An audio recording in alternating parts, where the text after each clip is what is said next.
Maria Collins stood frozen outside the penthouse suite, her fox-like ears twitching at every muffled sound behind the door. Her golden tail, usually swaying with confident grace, hung still against her designer dress. Through the crack, she could see him, Darian, her partner of 5 years, his hands tangled in the dark hair of Celeste Vane, the ruthless businesswoman who'd been systematically dismantling their company from the inside. "Did you tell her yet?" Celeste's voice dripped with mockery. "Not yet. She's too useful right now. Once the merger goes through—" Maria didn't wait to hear more. Her clawed fingers clenched as she turned away, blonde waves cascading over her shoulders as rage replaced the shock. She'd built everything with Darian, their tech startup, their reputation, their future, and he'd traded it all for corporate leverage and a woman who saw people as chess pieces. By the time she reached her car, tears had dried into something harder: revenge. She needed it like oxygen. Her phone buzzed. Rowan Hale. The notification made her ears flatten against her skull.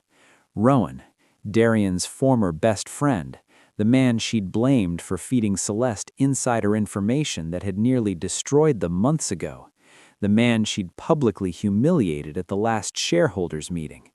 But now, staring at his message, "Need to talk, it's about Darian and Celeste," she saw opportunity. 3 hours later, Maria pushed open the door to Rowan's loft. He stood by the window, broader than she remembered, his silver eyes tracking her movement with cautious intensity. "You knew," she said, her tail lashing once. "You knew all along." "I tried to warn you." His voice was rough. "You wouldn't listen. So you're blameless?" The venom in her tone made him flinch. "No." He stepped closer, and she caught his scent. Cedar and rain, nothing like Darian's expensive cologne. "I'm guilty of plenty, but not what you think." Maria's claws extended slightly. "I want to destroy them both." Something dark flickered across Rowan's face. "Then we have common ground." She moved closer until they were inches apart, her fox ears tilted forward, reading his heartbeat. "Help me ruin them, and maybe I'll forgive what you did. And if I don't want forgiveness," his eyes held hers, "what if I want something else entirely?" The plan crystallized over midnight meetings in Rowan's loft. Maria would let Darian think nothing had changed while gathering evidence of his partnership with Celeste. Rowan, with his inside knowledge of Celeste's corporation, would help expose the illegal aspects of their merger. But proximity bred complications. "You need to get closer to him," Rowan said one night, spreading documents across his desk. His jaw tightened. "Intimate. Make him believe you suspect nothing." Maria's tail coiled around her leg. "While I'm doing that, what will you be doing?" "Whatever it takes." He looked up, silver eyes intense, "including things that'll make me sick." She found herself studying him, the way tension gathered in his shoulders, how his fingers drummed against the desk when he was thinking. Nothing like the cold conspirator she'd imagined. "Why did you really help Celeste before?" The question escaped before she could stop it. Rowan went still. "She had leverage. My sister needed an experimental treatment, expensive, not covered by insurance. Celeste offered to pay if I fed her information about Darian's strategies. Your sister died anyway, 3 months ago, and I sold out my best friend for nothing." Maria's ears lowered. She'd spent months hating him, never knowing. Before she could think better of it, she crossed to him, her hand finding his shoulder. The touch sparked something electric between them. Rowan turned, and suddenly they were too close. His hand came up, fingers brushing the soft fur of her ear. She should pull away. This wasn't part of the plan. "Maria," his thumb traced her jawline. "This is stupid," she whispered, even as she leaned into his touch. "We hate each other." "Do we?" His other hand found her waist, claws careful against the silk of her blouse. She answered by pulling him down into a kiss that tasted like shared anger and desperate mead. His hands tangled in her blonde waves, while her tail wrapped around his leg, anchoring them together. They stumbled toward the couch, mouths urgent, boundaries dissolving. When they finally broke apart, both breathing hard, reality crashed back. "That can't happen again," Maria said, straightening her disheveled clothes. Rowan's bitter laugh cut through the darkness. "Keep telling yourself that." Maria became a woman split in two. During the day, she smiled at Darian's lies, let him kiss her with the same mouth that had kissed Celeste.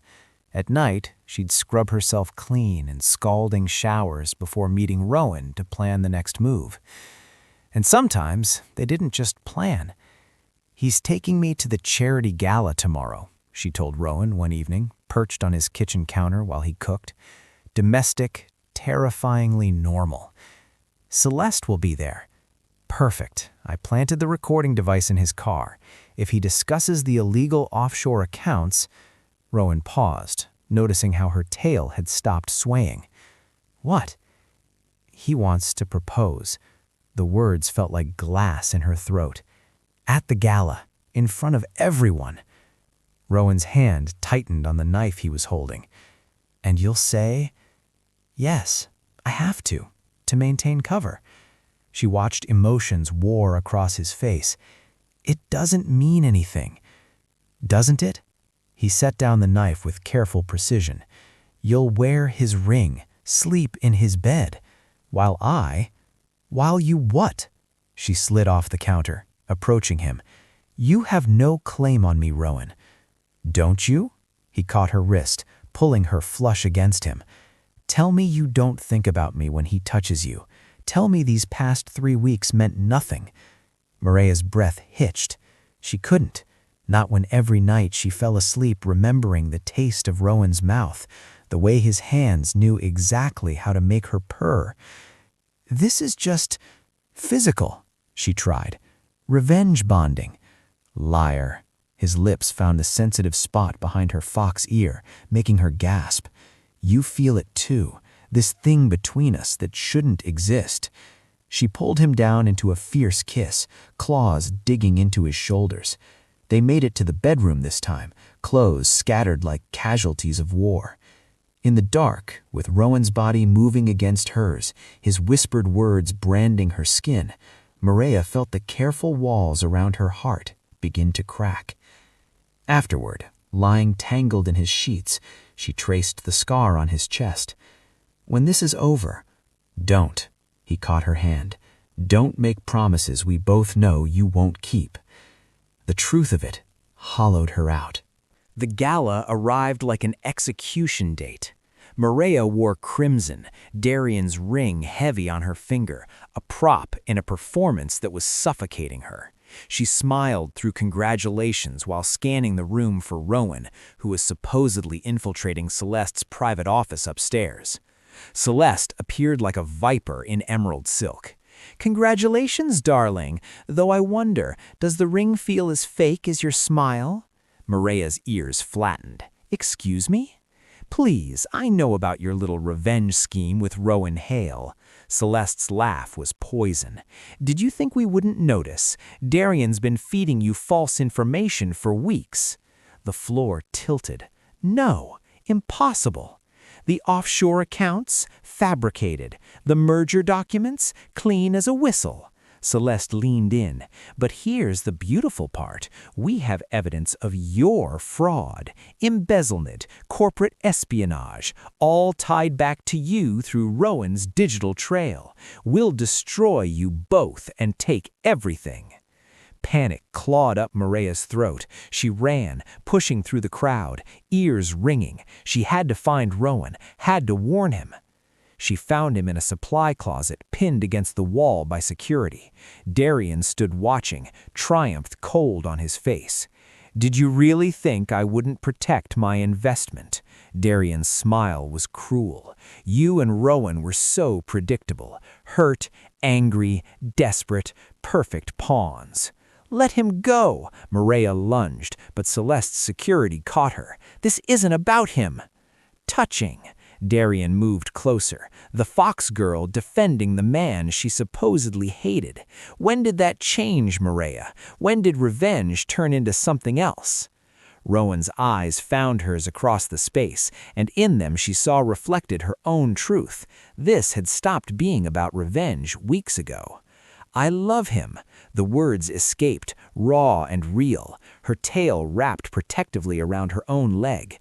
"Whatever you do to me, leave him alone." Rowan's expression crumbled. "Maria, don't." "How romantic!" Darian's laugh echoed. "Security, escort them out. Our lawyers will be in touch about the charges." As they were dragged apart, Maria's heart shattered completely. She'd wanted revenge and found love instead. Now she'd lose both, and the man she'd tried to save along with them. The police station was cold fluorescence and mounting dread. Maria sat alone in an interrogation room, her tail wrapped tight around the chair leg, when the door opened.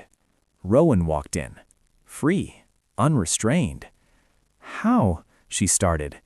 "I recorded everything." He placed his phone on the table between them. "Every meeting with Darian, every conversation with Celeste, including tonight when they confessed to framing us." Hope fluttered weakly in her chest. "But the evidence they claimed, fabricated, and I can prove it." He sat across from her, silver eyes intense. "I've been recording them for months, Maria, since before you even found out about the affair. I couldn't stop what they did to you, but I could make sure they paid for it." "Why?" Her voice broke. "Why help me after everything I did to you?" Rowan's hand found hers across the table. "Because I never stopped caring about you. Even when you hated me, even when you blamed me for everything wrong in your life. I watched you fall in love with Darian and told myself it was fine. But then he betrayed you, and I saw a chance to maybe be something more than your enemy." Tears tracked down Maria's face, dampening the fur of her cheeks. "I said I loved you in there. I meant it." "I know." He stood, pulling her up and into his arms. "I've loved you for 3 years. This whole revenge plot. I just wanted time with you, wanted you to see me as something other than a villain." She pulled back enough to look at him. "We're both idiots." Completely. His thumb brushed away her tears. "But we're idiots who just took down a corrupt businessman and his equally corrupt partner. The DA is very interested in what I have." "And us?" "That depends." Rowan cupped her face gently. "Can you love someone who started as revenge? Can we build something real from that foundation?" Maria kissed him, pouring every complicated emotion into it. The hate that became understanding, the revenge that became love, the pain that transformed into hope. "We already did," she whispered against his lips. "We already built it. Now we just get to keep it." Outside, dawn broke over the city, and for the first time in months, Maria felt genuinely free. The end.